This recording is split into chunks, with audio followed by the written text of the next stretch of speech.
this morning. We thought it'd be a lot of fun since everybody's home and on quarantine to share one of our recipes from the market that is real popular that you can make at home. It'll be perfect for Easter brunch this year, and you probably have everything you need on hand. So we're gonna make a farmhouse frittata. I call it a farmhouse frittata because I add a lot of vegetables, and I'll walk through with you what vegetables I'm adding for our frittata today, and we'll get started. So we've got some farm fresh eggs from our chicken coop. Kelly's gonna go ahead and crack 6 eggs. I'm going to dice up some vegetables. So for this frittata, you're gonna need 6 eggs. You're gonna need roughly about 2 cups or so of your add-in. Now for today's frittata, I'm adding yellow squash. You can take the dice as small or as large as you want. I like to be able to see the pieces and the colors and the chunks. So we're gonna have yellow squash. That should be enough. We're gonna have some zucchini today. We're also going to be adding some portobello mushrooms. We've been doing a lot of things at the market lately with portobello mushrooms. It's kind of been kind of our theme for the year, or for the season rather. Oh, let me grab a fork, sis, out of your drawer. Oh, you've got one right here. So we're just going to get our eggs whisked up. Now, if you prefer to use egg whites would be fine for this recipe. A lot of times when I make this at home, and even when I'm making my scrambled eggs, I like to add egg whites. It just makes everything a little bit fluffier. So I've got yellow squash, I've got some zucchini. I happen to have some great tomatoes on hand, so I'm just gonna cut those in half. These yolks are so orange and so pretty. Yes, farm eggs are totally different from eggs that you buy in the store. If you've never had farm eggs, I really encourage that you find somebody locally, and there's plenty of people in the area that have eggs, but it just changes it all for you. All right, so we've got some diced tomato. I'm gonna pull those out to the side. I'm gonna saute down our vegetables in a little olive oil, but I don't wanna saute down our tomatoes.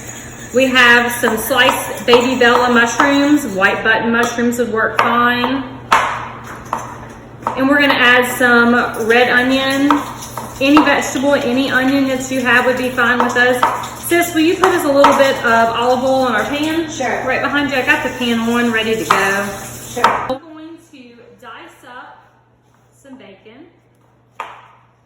And I'm gonna put it in the pan. And remember, this is partially cooked. I like for my bacon to be a little bit crisp. I like the crunch of the bacon in our pan. So I'm gonna dice up our bacon, throw it in the pan with the olive oil so that we have a little bit of fat going in there. And it can be a very rough chop. Again, I like to be able to see everything that's in my frittata. If you prefer to take your pieces a little bit smaller, then that's okay as well. I've got 4 pieces of bacon that I am rough chopping to go in the pan. I'm gonna throw them in with some olive oil. I prefer to use extra light olive oil, otherwise the flavor is just a little too strong for me. But if you have regular olive oil or any type of oil that you have in your house would be a-okay in this. So sis, I'm gonna have you, let me clear it, make us a little space right here.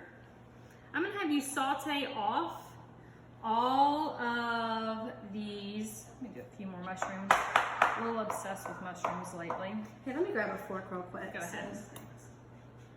Awesome. Got a little bit of egg on that one. All right. So we're gonna saute off all these vegetables in our olive oil. Okay. And I'm gonna put Kelly in charge of sauteing. So once this cooks down, and you don't have to get overwhelmed and cook it down until it's mushy. We just want to soften the vegetables a little bit. You don't want a smushy frittata. So again, we've got bacon, we've got yellow squash, we've got zucchini, sliced baby bellas, and red onion.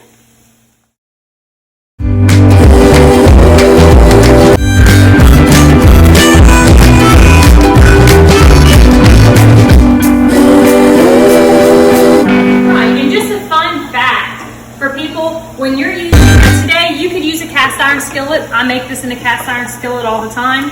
If you are using a coated nonstick pan like we're using today, don't use metal utensils.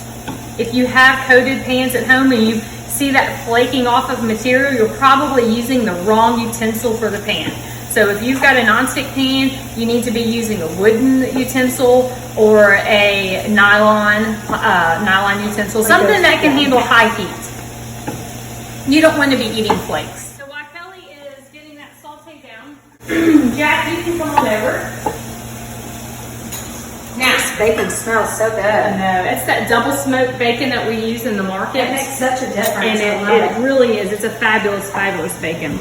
So what we have here for you, we've got our 6 eggs that Kelly cracked and whisked for us. If you want to give us another little whisk in there for me, please, sir.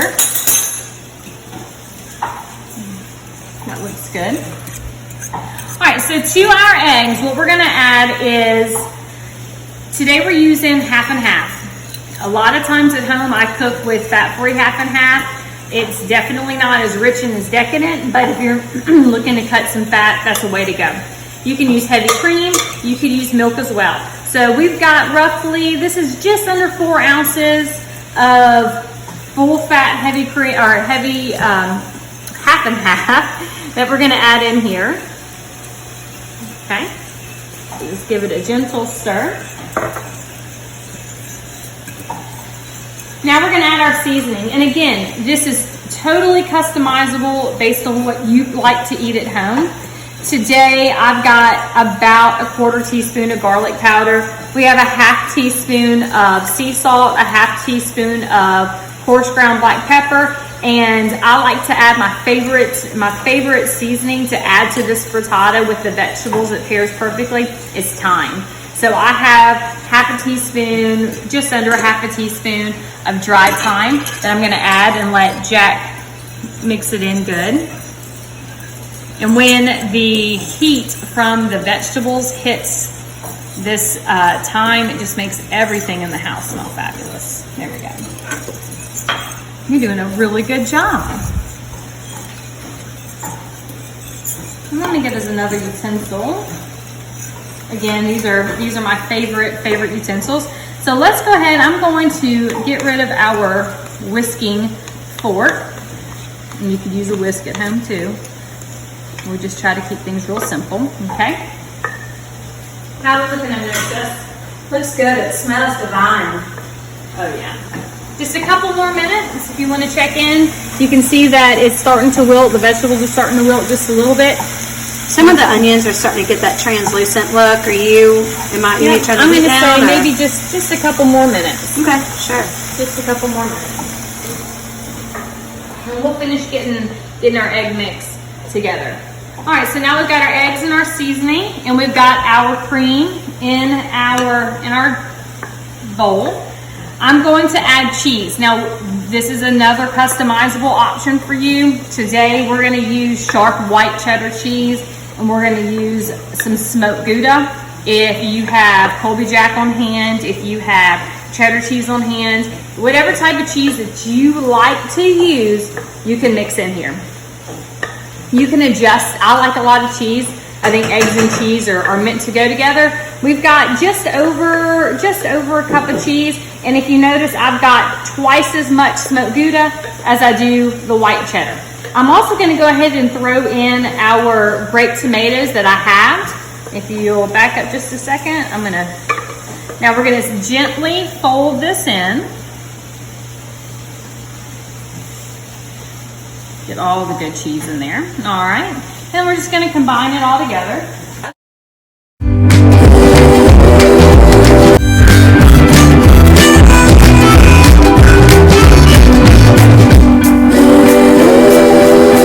right, let's take a look. So, you'll notice that our vegetables still are firm, but they are starting to wilt just a little bit. They're a little soft in the center. Bacon isn't too crispy, but it's got a little bit of fat rendered off of it. We'll go ahead and turn it off. Okay. And we'll bring it over very carefully. I'm going to have you back up, buddy. Okay, do you want me to fold that in with the eggs or? Yeah, so now we're gonna add our vegetables into our mixture. There we go. Okay. All right, so now we've got our vegetables, we've got our eggs, we've got our seasoning. We're gonna mix it all together very gently, very, very gently. And you can always double this recipe. You can cut this recipe in half. You can triple this recipe to feed a crowd, however you choose to do. Today we're gonna bake it off in an 8x8 square. All right, thank you, Betty. All right, sis, if you wanna grab our spray, we're gonna spray our pan. Okay. The spray is right over there. There we go. So like I said, today we're going to 8x8. This is going to puff up some. Beau, you come on in. I'm going to have you pour our frittata mix in and put it in the oven. Now you want your oven to be on about 350. Pour that in our pan. We've been doing a lot of cooking since we've been on quarantine. And what a great way to teach the kids some skills. Here, I'll hold it if you want to scrape it. Got it? This morning I taught the boys how to patch holes in their socks since they are so rough on their socks. We learned how to thread a needle today. All right, I'll set this here. All right, so this is what it should look like going into it. It is a little bit jiggly. It's a little bit loose, and it should be. You don't want it to be too thick. We're going to go in the oven. Do you want to put it in the oven, or do you want me to put it in the oven? All right. So 350. We're going to open it up. We're going to put it in the middle, nice and gently. Just get out your way. Slide it in, right in the middle. Close it up. Then we're going to set the timer.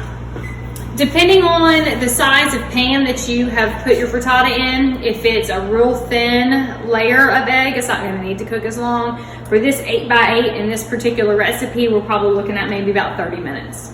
All right, so it's been 30 minutes. I'm going to let Jack take out our frittata. I'll take it out and set it right here. Be really careful. It's super duper hot. It's bubbly. There you go. Be careful, set it right up there. Gently, okay? Just push in the grate and close the oven up. There we go.